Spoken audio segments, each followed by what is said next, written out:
Speak boldly. Speak clearly. Speak fearlessly. The Bold English Speakers. Welcome to the podcast. Today we're diving into something real, something practical, and honestly, something a lot of people silently struggle with: how to survive in an English-speaking country. Not just exist, but actually live, communicate, and feel like you belong. Yes, because people often think learning English is enough. But when you arrive, reality hits differently.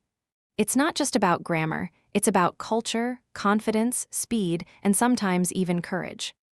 Exactly, you can study English for years, but the first time someone speaks fast slang to you on the street, it feels like you've never learned anything at all. And that moment can be discouraging. But here's the truth. Struggling at the beginning is not failure, it's part of the process.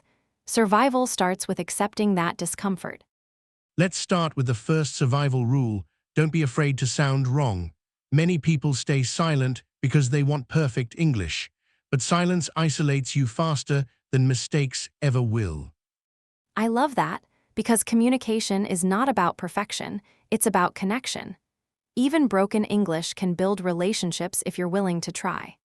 And people are generally more patient than you expect. Not everyone, of course, but enough people will meet you halfway if they see you're trying. The second rule: learn to listen before you try to speak perfectly. Listening trains your brain to understand rhythm, tone, and common expressions. Yes, because textbooks don't teach you how people actually talk. Real English is faster, messier, and full of shortcuts. And accents, that's another shock.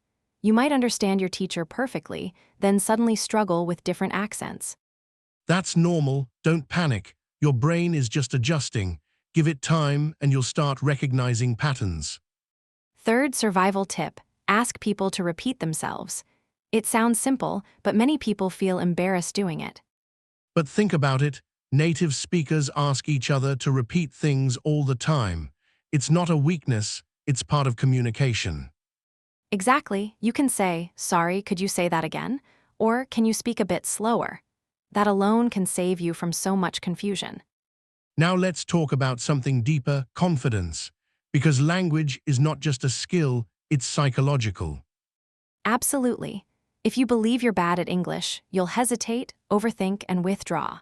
But if you allow yourself to be a learner, you grow faster. There's a powerful shift when you stop saying, "My English is bad," and start saying, "My English is improving."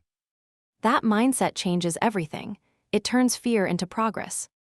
Fourth tip: use English every day, even in small ways. Speak to yourself, think in English, label things around you. Yes, even simple habits like describing what you're doing, "I'm cooking," "I'm walking," build fluency over time. People underestimate how powerful daily exposure is. Consistency beats intensity. Now let's talk about social survival. Because language alone isn't enough, you need human connection. And that's where many people struggle. It's hard to make friends when you're unsure of your communication. But here's the truth. People connect more with your energy than your vocabulary. That's powerful. A smile, eye contact, and genuine interest can open doors even when your words are limited. Fifth tip: don't isolate yourself. Join communities, attend events, or even just talk to coworkers. Because the more you isolate, the harder it becomes to adapt. Survival requires interaction. And interaction builds confidence. It's a cycle. The more you try, the better you get, and the better you get, the more you try. Before we wrap this first part, let's say this clearly: you are not alone in this struggle. Yes, every fluent speaker you see today was once confused, nervous, and unsure, just like you. Another thing people don't realize early enough is how important it is to understand context, not just words.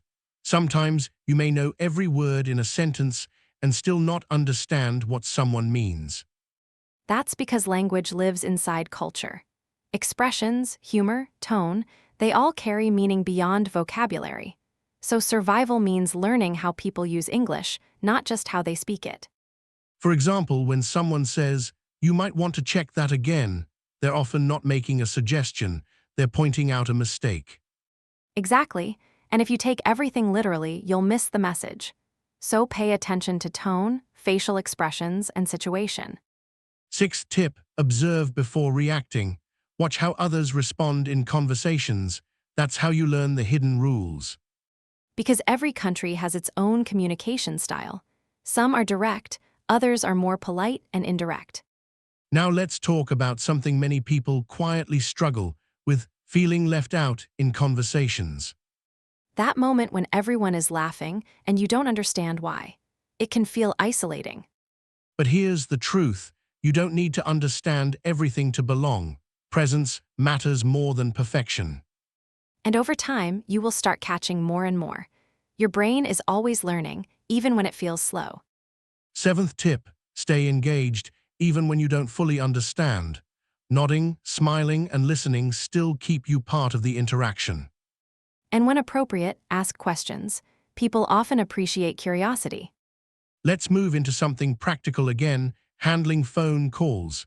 This is one of the hardest things for many learners. Because on the phone, you lose visual cues. No facial expressions, no gestures, just sound.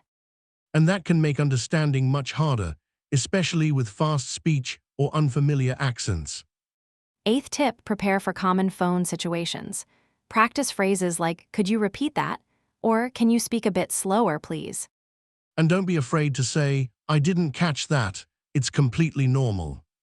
Now let's talk about growth, because survival is only the first stage. The goal is to become comfortable, then confident. And confidence comes from repetition. The more situations you face, the less intimidating they become. Think about your first conversation versus your 10th. There's always progress, even if it's small. Ninth tip, celebrate small wins. Understanding a sentence, completing a conversation, asking a question, these are victories. Because progress in language is gradual. You won't notice it daily, but over time, it becomes undeniable. Now let's address something emotional: fear of judgment.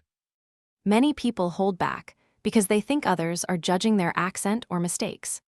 But most people are too focused on themselves to judge you as much as you think. And even if someone does judge, that says more about them than it does about you. 10th tip, detach from the fear of being judged.